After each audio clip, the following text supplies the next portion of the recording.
Sigo com essa informação importantíssima que a economia com simplificação ortográfica será, ou seria, gente, de 8 bilhões. É o assunto que iremos tratar agora, só para você ter uma ideia do que isso significa, porque tem gente que acha, será que seria tão importante assim? Que tá 8 bilhões sendo economizados aí de reais. Se as regras ortográficas tivessem sido simplificadas em 2008, cerca de 8 bilhões de reais teriam sido economizados só em horas-aula, segundo o professor que aqui está conosco, Hernani Pimentel.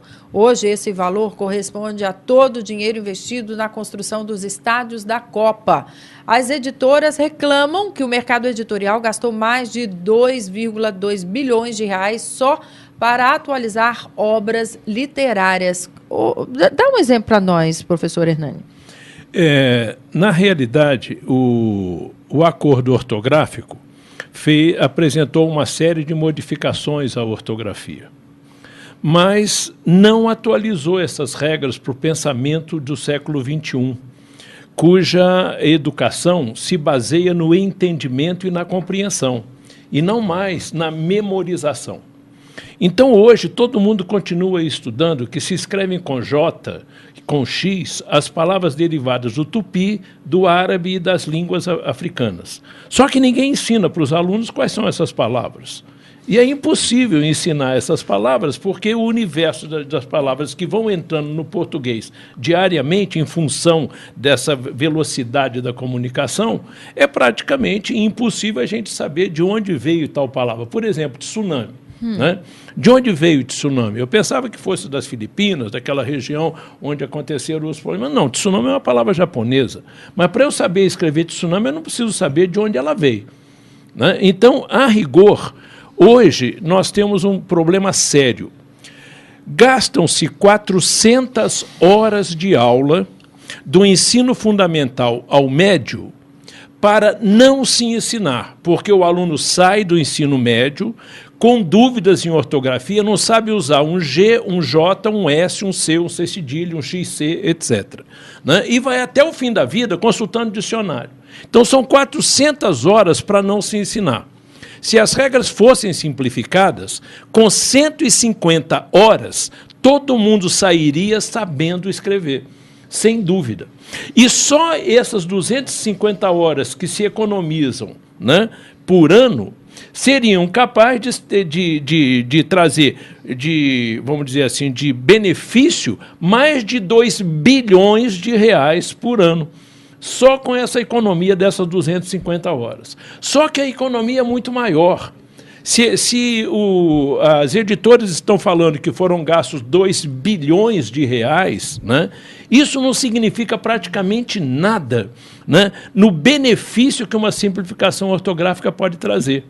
Por exemplo, nós sabemos que 1 em cada 4 brasileiros, né, vamos dizer, não é completamente alfabetizado. Tem dificuldade de ler e de escrever. E essa dificuldade vem do trauma de alfabetização. Então, se você elimina esse trauma de alfabetização, trazendo regras bem claras, racionais e lógicas, né, eliminando esse trauma, você vai diminuir demais o analfabetismo do Brasil, aumentar demais o número de... Você pode triplicar o número de leitores. Você pode triplicar a produção intelectual do país.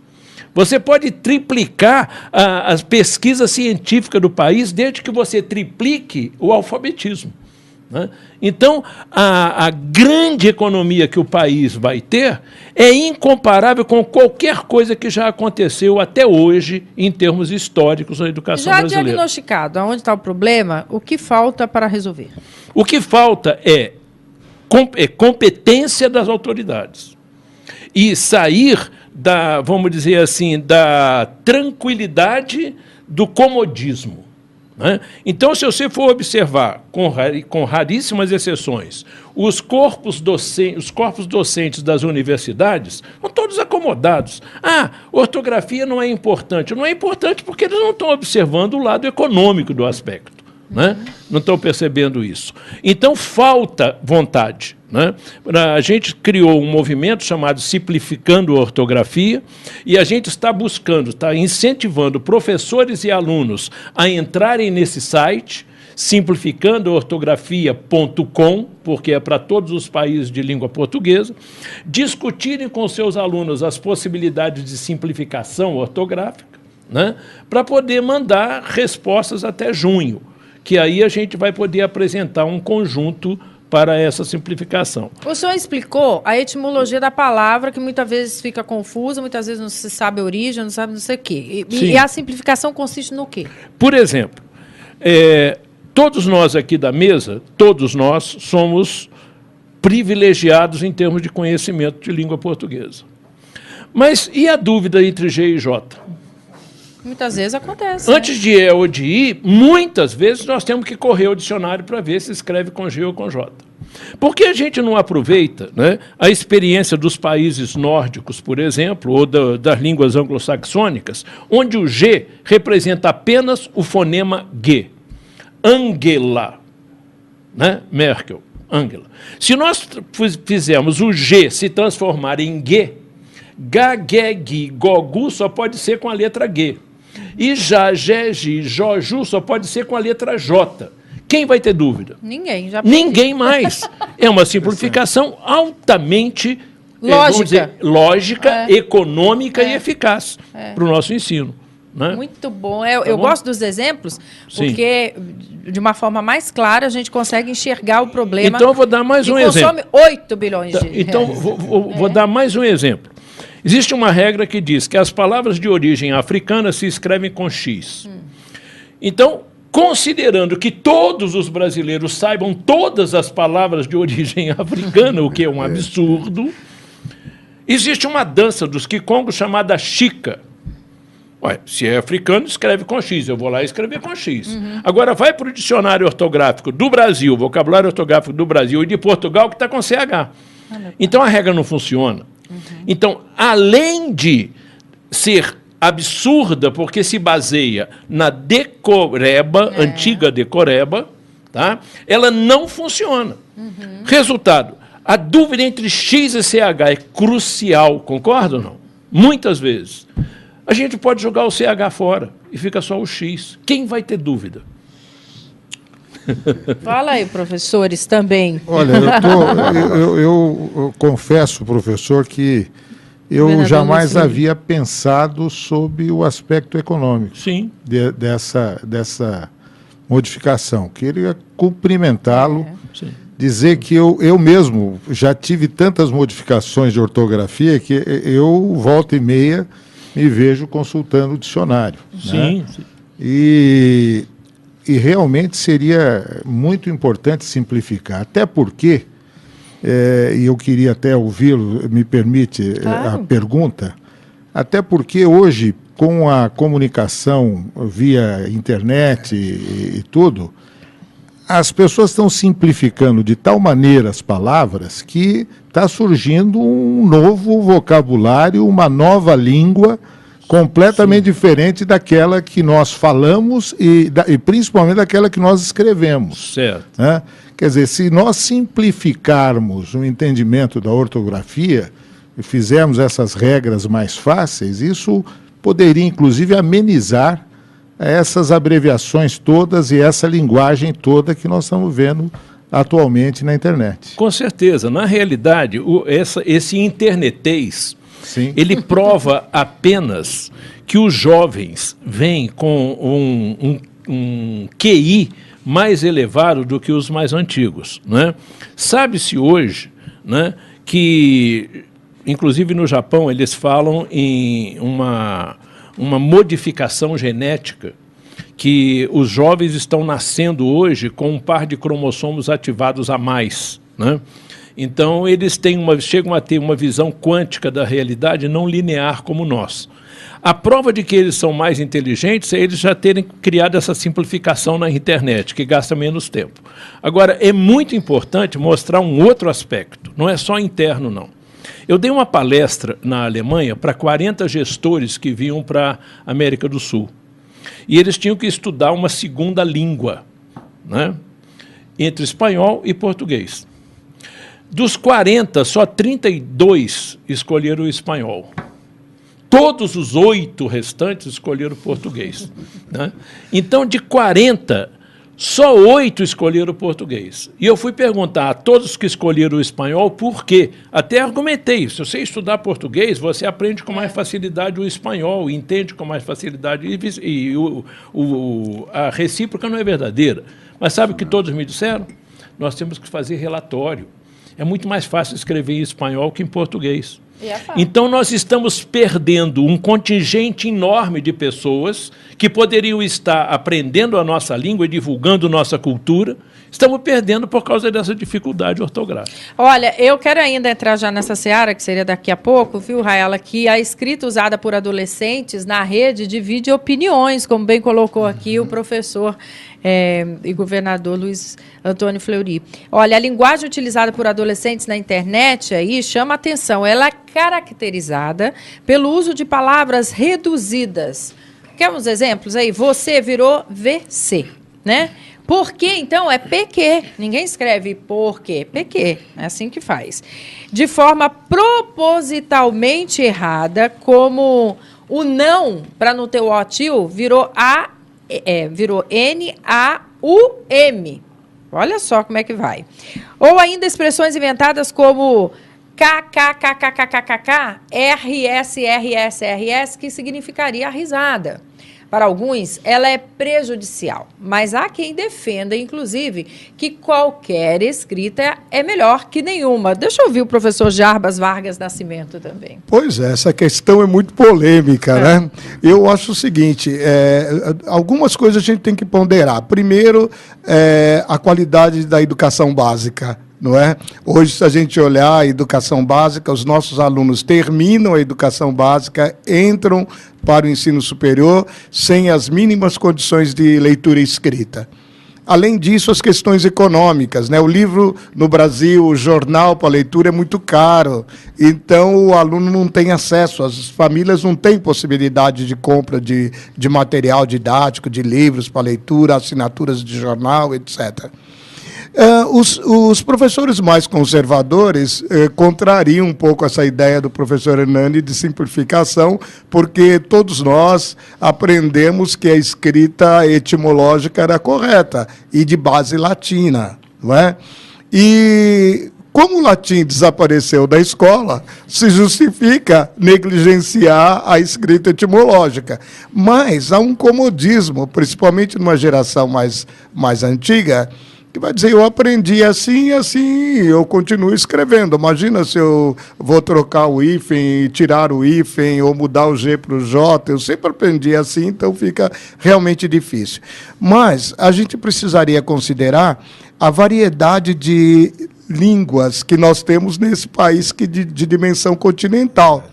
E a gente valoriza muito a norma padrão culta, e desvaloriza as outras normas em circulação, criando aí um certo preconceito linguístico. E nessa questão de simplificação, eu diria o seguinte, o internetês está aí. Não há como a gente brecar essa evolução ou essa mudança linguística que impera hoje. Nós temos que falar com rapidez, escrever com rapidez. Então, em vez de escrever você, eu escrevo VC, que é muito mais rápido. Coloca lá o teste, né? Lá, Raela, de um dos exemplos aí que você colocou. Coloca o teste aí para quem está nos acompanhando, estiver nos acompanhando pela TV Êxito e TV Ética, que vale a pena. Olha lá. Dia, com H, né? Ali no final, 20 do mês 12, deve ser, acaba as aulas. Vamos... O fazer ficou FZR1HP. O que é isso? O HP. E não. Chama com X o professor Alex. KKKKKK, né? Que é o sorriso. Olá, Estela. O que você acha com X de nós irmos ao teatro neste FDS, final de semana, o fim de semana. Beijos. Primeira vez que eu recebi um FDS desse. Você tomou um susto, né? Bom FDS. Eu também, para falar a verdade. Eu falei, oi? O que é isso? Eu estou em paz com todo mundo, né? Mas fica estranho. Eu não gosto. Eu acho que você pode simplificar você por VC. Eu não sei se eu estou sendo também preconceituosa. Eu acho que a gente vai criando... Mas chama com J, com X? Por que a gente não pode admitir isso, né? Eu não estou dizendo que eu sou também adepto de tudo isso. Mas nesse suporte internet... Por que a gente não pode entender isso nesse suporte internet? O que é HP? Alguém entendeu naquela frase lá o que era HP em letra maiúscula? Fala aí, Raela, entra aqui no estúdio. Eu não sei o que é HP. Dia 20/12 acaba as aulas, vamos fazer um HP e não chama o professor. Pode ser ágape, né? Uma o que é? Isso seria difícil. O HP eu não sei o que é, não. Não sei nem traduzir aqui pro pessoal em casa. Você vê que ficou confuso, né? Mas é uma palavra nova, ágape, não é? É uma palavra acima do vocabulário deles. Eu acho que não. Posso fazer um comentário? Deve. Claro. Olha, eu estou achando que tudo isso está muito bem posto, tudo deve ser analisado como segmentos de um todo. E eu me assusto no próximo item, que para mim é a reta. O caminho 2 curtos entre 2 pontos. Muito bom. Pessoal, 140 milhões de brasileiros são analfabetos funcionais. Então, tudo isso que está acontecendo nos mantém ainda com 70% de brasileiros analfabetos funcionais. E que não sabem interpretar, não sabem ler, escrever, em qualquer língua. Isso é mais um argumento a favor dessa simplificação ortográfica, né? Porque ela vai gerar... house party, é a festa em casa. Quer dizer, deixa de ser um ágape. É um ágape. Entendeu? Aí, entendi. Não se criou nada novo. Então, em inglês, happy party. Não é isso? Não, house party. House party. Em inglês. Então, é isso aí. Então, na realidade, eu vou voltar. Nós vai ou nós vamos? Ali eu vi no comunicado tinha um problema de concordância. Nós vai ou nós vamos? O que está certo? A rigor, né? Eu tenho certeza que o professor Jarbas já se colocou a favor disso também. A rigor, nós vai e nós vamos, ambos estão certos, cada um no seu ambiente. Tudo é comunicação. E a comunicação tem que estar adequada ao ambiente. Se eu chegar num ambiente onde todo mundo fala nós vai e eu falar nós iríamos se pudéssemos, eu estou destoando. É verdade. Né? E se eu falar nós vai, eu me aproximo. Né? Então, na realidade, todas as maneiras de se falar são importantes e são corretas se estiverem de acordo com o ambiente que está sendo usado. Agora, nós não podemos, professor, impedir que o cidadão não tenha acesso à norma padrão culta, porque ele não exercerá a sua cidadania. Né? Mas o que a gente pode fazer é exatamente isso, para não impedir que o cidadão tenha acesso à norma culta, né? Nós temos que fazer com que a norma culta da grafia seja mais simples. Com certeza. Para poder trazer todo mundo para entender e escrever com facilidade. Nós estamos falando de vontade política? Sim. É isso. Vontade política. Vontade política. O senhor acha que existe esse compromisso de educar o povo? Olha eu vou responder. É outra coisa que nós precisamos. Não existe. É outra coisa que nós queremos. E me preocupa que de um tempo para cá deixou de existir mesmo. Pois é, só que como professor, né, eu não posso abrir mão de lutar por isso. Muito bom. Né? Muito bom. Não posso abrir mão de lutar por isso, porque eu tenho a certeza absoluta de que é só esse o caminho para a gente poder ocupar o espaço que a gente precisa ocupar no mundo. Muito bom. Muito Olha, dados do IBOP, que eu quero contar aí para vocês, mostram que cerca de 140 milhões de brasileiros são analfabetos funcionais. Você sabe o que é o analfabeto funcional? É aquele que conclui no papel, né, o curso lá de primário, secundário, que agora nem sei como é que chama mais, muda tanto o nome, né? Fundamental e médio, né? Superior. Antes era, enfim. E até o curso superior. Até o superior. E aí você coloca ele diante de um texto e ele diz, não entendi. E não entende mesmo. Dá uma dó e não entende mesmo. Bom, para os educadores, o índice é alarmante e deve-se à baixa qualidade do ensino, principalmente na base, e à falta de hábito e interesse de leitura do brasileiro. E aí, 50% também de culpa, de novo, dos nossos governantes que não estimulam. Bom, eu vou fazer um rápido intervalo, só para lembrá-los, nós tivemos um presidente que dizia que não era importante leitura. Vamos lá, rapidinho a gente volta.